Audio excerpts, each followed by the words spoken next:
Assalamualaikum warahmatullahi wabarakatuh. Perkenalkan, nama saya Khofifah Dwi Indartin, NIM 1966025, kelas 2019A. Prodi Pendidikan Bahasa Indonesia. Di sini saya akan menjelaskan tentang makna ditinjau dari segi penamaan dan segi pendefinisian. Ada 4 yang akan saya bahas dalam materi hari ini, yaitu 1. Definisi makna, 2. Makna ditinjau dari segi penamaan, 3. Makna ditinjau dari segi pengistilahan, dan yang keempat, makna ditinjau dari segi pendefinisian. Langsung saja, yang pertama yaitu definisi makna.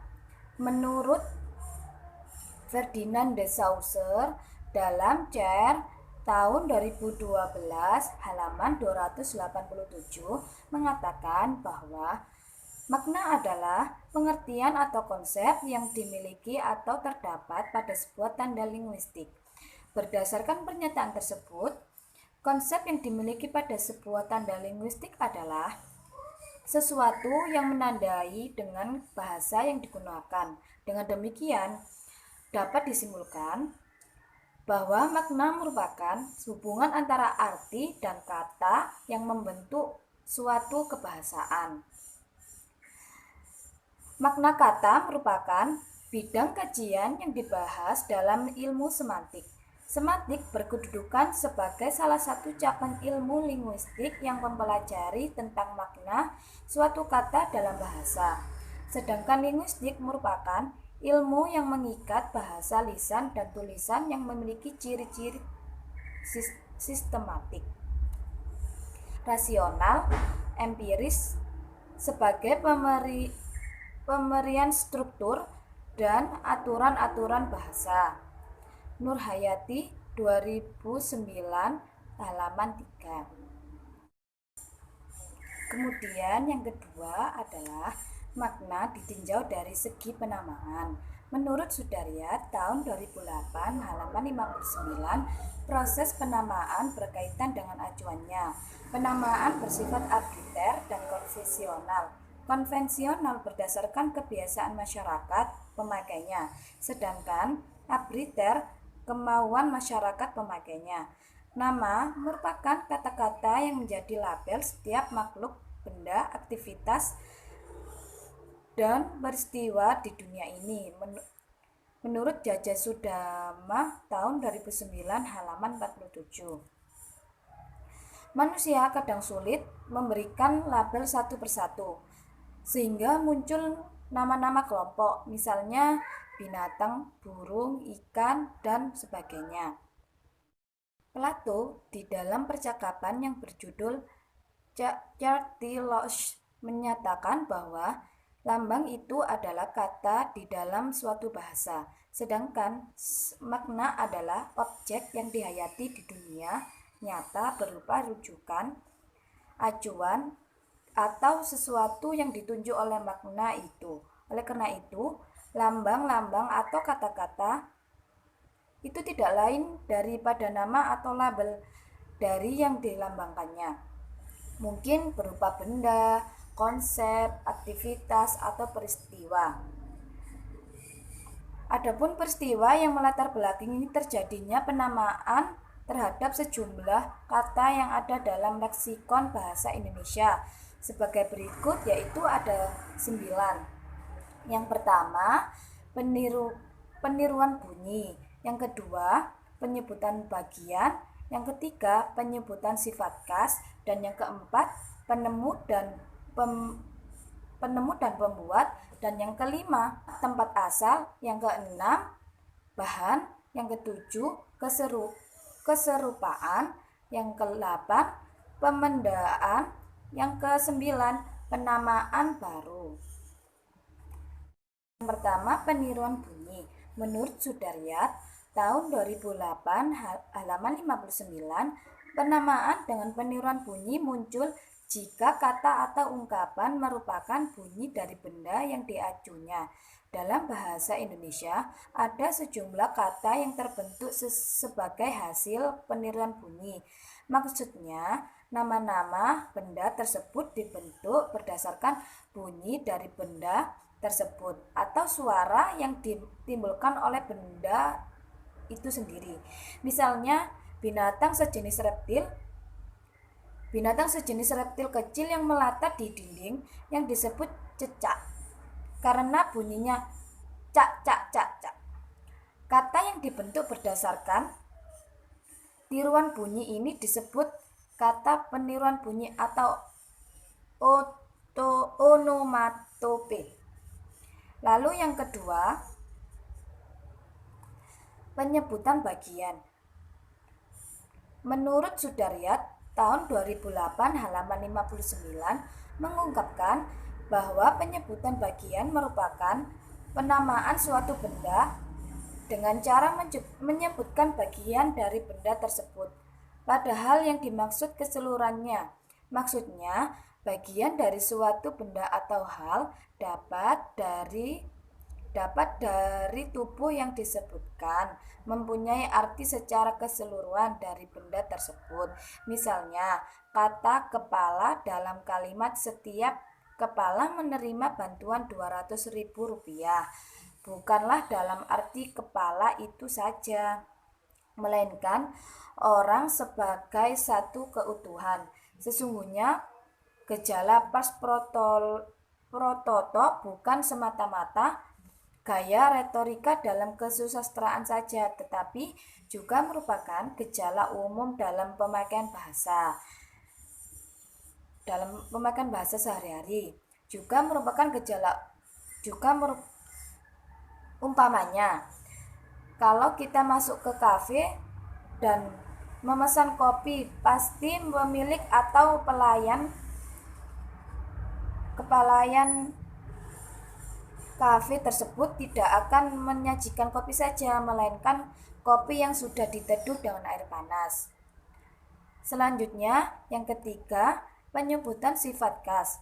Menurut Cair, tahun 2013, halaman 46, menyatakan penyebutan sifat khas adalah penamaan sesuatu benda berdasarkan sifat yang khas yang ada pada benda. Penyebutan sifat khas adalah penamaan sesuatu benda berdasarkan sifat yang khas yang ada pada benda. Menurut Sudaryat tahun 2008 halaman 59. Gejala ini merupakan peristiwa semantik karena dalam peristiwa itu terjadi transposisi makna dalam pemakaian, yakni perubahan dari kata sifat menjadi kata benda. Terjadi pengembangan, yaitu berupa ciri makna yang disebut dengan sifat itu mendesak kata bendanya karena sifatnya amat menonjol, sehingga kata sifat itulah yang menjadi nama bendanya. Umpamanya, orang yang sangat kikir lazim disebut si kikir dan si bakhil. Yang keempat, penemu dan pembuat. Menurut Cair, tahun 2013, halaman 47, menyatakan nama benda dalam kosakata bahasa Indonesia yang dibuat berdasarkan nama penemunya, yang nama pabrik pembuatnya, atau nama-nama dalam peristiwa sejarah disebut dengan istilah apletiva. Menurut Sudaryat, tahun 2008, halaman 59, mengungkapkan bahwa penamaan berdasarkan penemu dan pembuat adalah penamaan suatu benda berdasarkan penemu, nama, pabrik pembuatannya, dan atau nama dalam peristiwa sejarah. Jadi, penamaan berdasarkan penemu dan pembuat adalah penamaan suatu benda yang muncul akibat dari nama penemu dan pembuatnya atau nama dalam peristiwa sejarah. Asal.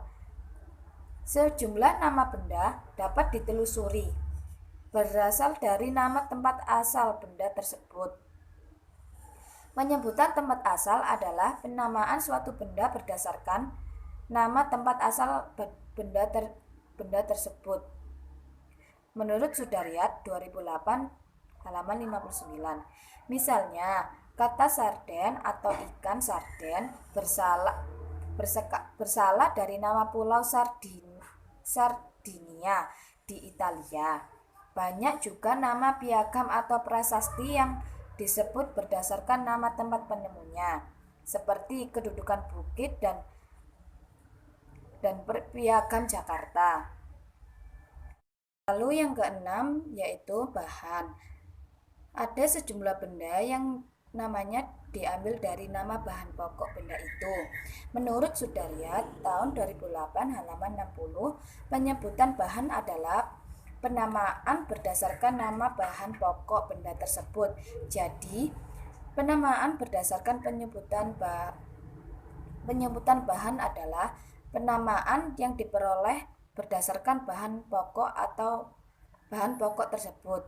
Misalnya, karung yang dibuat dari goni yaitu sejenis serat tumbuh-tumbuhan yang dalam bahasa Latin disebut Courcohus copsularis, disebut juga goni atau guni. Jadi kalau dikatakan membeli beras 2 goni, maksudnya membeli beras 2 karung. Kemudian yang ketujuh yaitu keserupaan. Dalam bentuk berbahasa, banyak kata yang digunakan secara metaforis. Artinya, kata itu digunakan dalam satu ujaran yang maknanya dipersamakan atau diperbandingkan dengan makna leksikal dari kata itu. Menurut Sudaryat, tahun 2008 halaman 60 menyatakan, penamaan keserupaan adalah penamaan suatu benda berdasarkan keserupaan suatu benda dengan benda lain. Misalnya, kata kaki ada frase kaki meja, kaki gunung, dan benda lain, dan kaki kursi. Pada kata kaki mempunyai kesamaan makna dengan salah satu ciri makna dari kata kaki, yaitu alat penopang berdirinya tubuh. Pada frase kaki meja dan kaki kursi, dan ciri-cirinya terletak pada bagian bawah. Pada frasa kaki gunung. Pada pemakaian bahasa sekarang banyak nama benda yang dibuat berdasarkan kesamaan sifat atau ciri dari makna leksikal kata itu. Kemudian yang kedelapan adalah pemendekan dalam perkembangan bahasa. Terakhir ini banyak kata-kata bahasa Indonesia yang terbentuk sebagai hasil penggabungan unsur-unsur huruf awal atau suku kata dari beberapa kata yang digabungkan menjadi satu. Misalnya, ABRI yang berasal dari Angkatan Bersenjata Republik Indonesia. Kata-kata yang terbentuk dari penyingkatan itu lazim disebut akronim. Kata-kata yang berupa akronim didapati hampir dalam semua bidang kegiatan. Adapun suatu gejala yang bersifat humor dan tidak perlu ditanggapi secara serius dewasa ini adalah adanya kalangan remaja di kota-kota besar, terutama di Jakarta, untuk memberi kepanjangan atau menafsirkan lain dari akronim atau singkatan itu. Misalnya, TEKAP ditafsirkan sebagai kependayaan dari tekanan batin, padahal sebenarnya tim khusus atau banditisme. Selanjutnya, yang ke-9, penamaan baru. Menurut Cair, tahun 2013, halaman 51, menyatakan bahwa banyak kata atau istilah baru yang dibentuk menggantikan kata atau istilah lama yang sudah ada. Kata-kata atau istilah lama itu perlu diganti dengan kata-kata baru atau sebutan baru karena dianggap kurang tepat, tidak rasional, kurang halus atau kurang ilmiah. Misalnya, Kata peristiwa misalnya kata pariwisata untuk mengganti turisme. Kata wisatawan untuk mengganti turis atau pelancong. Kata dharma wisata untuk mengganti piknik. Kata turisme dan turis dianggap tidak bersifat rasional. Karena itu perlu diganti dengan yang bersifat nasional. Proses pergantian nama atau penyebutan baru masih akan terus berlangsung sesuai dengan perkembangan pandangan dan norma budaya di dalam masyarakat. Selanjutnya yaitu yang ketiga, makna ditinjau dari segi pengistilahan. Berbeda dengan proses penamaan atau penyebutan yang lebih banyak berlangsung secara arbiter, maka pengistilahan lebih banyak berlangsung menurut suatu prosedur. Ini terjadi karena pengistilahan lebih banyak dilakukan untuk mendapat ketetapan dan kecermatan makna untuk suatu bidang kegiatan atau keilmuan. Menurut Cair tahun 2013 halaman 52 bahwa pengistilahan dilakukan untuk mendapatkan ketetapan dan kecermatan makna untuk suatu bidang kegiatan atau keilmuan. Maksudnya, ketetapan dan kecermatan dalam menamai tentunya tidak sembarangan atau semena-mena.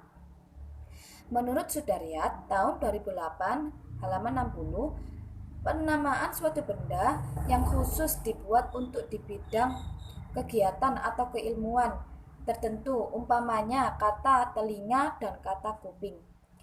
Sebagai nama dianggap bersinonim.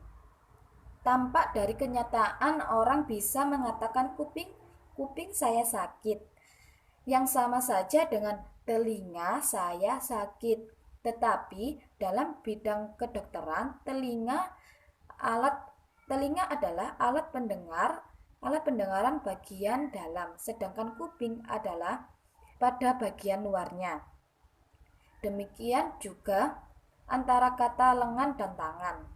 Lengan dan tangan. Sebagaimana dalam bahasa umum keduanya dianggap bersinonim. Orang bisa mengatakan dia jatuh. Tangannya patah, atau dia jatuh, lengannya patah. Dengan acuan yang sama. Sedangkan dalam bidang kedokteran, keduanya berbeda. Keduanya merujuk kepada acuan yang tidak sama. Lengan adalah anggota tubuh dari bahu ketiak sampai pergelangan dan tangan adalah pergelangan sampai ke jari-jari. Selanjutnya yang keempat yaitu makna ditinjau dari segi pendefinisian. Pendefinisian adalah usaha yang dilakukan dengan sengaja untuk mengungkapkan dengan kata-kata akan suatu benda, konsep, proses, aktivitas, peristiwa, dan sebagainya. Hasil dari cara-cara pendefinisian ini adalah adanya beberapa macam definisi yang taraf kejelasannya tidak sama. Definisi yang paling rendah tingkat kejelasannya adalah yang disebut definisi sinonimis. Artinya, suatu kata didefinisikan dengan sebuah kata lain yang merupakan sinonim dari kata itu. Umpamanya kata ayah didefinisikan dengan kata bapak. Ketidakjelasan definisi ini adalah karena definisi yang diberikan bersifat berputar balik.